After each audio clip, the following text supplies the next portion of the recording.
A river is swelling, and a brick elementary school sitting on its bank is directly in the path of the rising water. The town has exactly $5,000 to build a barrier. Picking the absolute cheapest option lets the floodwaters ride in, while picking the toughest option instantly bankrupts the town. But this life-or-death engineering crisis is actually taking place inside a fourth-grade classroom. It's a learning simulation called The Flood, designed by Patience Learning. Educators face a massive hurdle when teaching complex problem-solving to young children.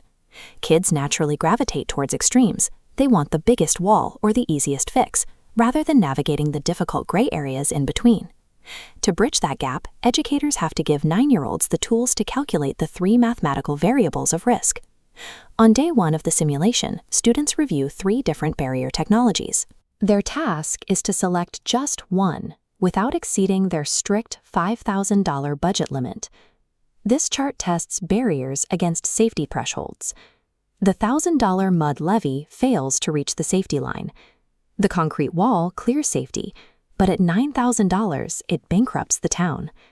The $3,000 sandbag berm passes safety and fits the budget perfectly. This establishes the first variable of risk. You never sacrifice safety for a low price tag, and avoid overspending on invincibility when a safe, affordable alternative is right in front of you. Next, students determine barrier height using historical flood data.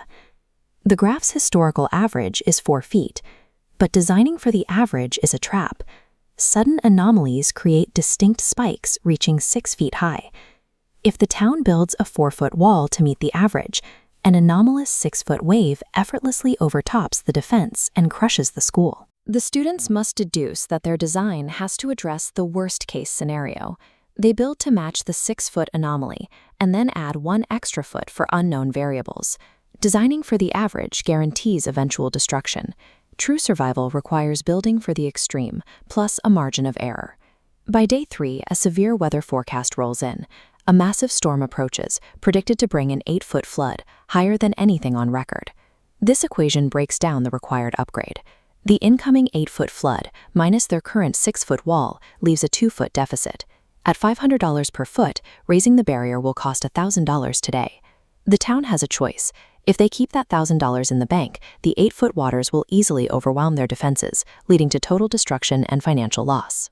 Alternatively, spending that $1,000 immediately allows the town to raise the wall in time, completely negating the disaster before a single drop of water breaches the schoolyard. This highlights the logic of preventative investment. A small, certain cost paid today is mathematically superior to a massive, highly probable disaster tomorrow. Across these 3 days, the students are no longer guessing at the right answer. They are actively weighing safety thresholds, budget constraints, and historical data points against one another. Students provide a data-backed defense for every choice, justifying their logic against shifting variables and financial constraints.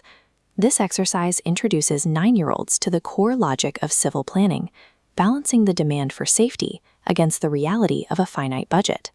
When rigorous math is wrapped in a high-stakes narrative, students forget they are learning, but they never stop thinking. You can explore simulations like this at Patience Learning.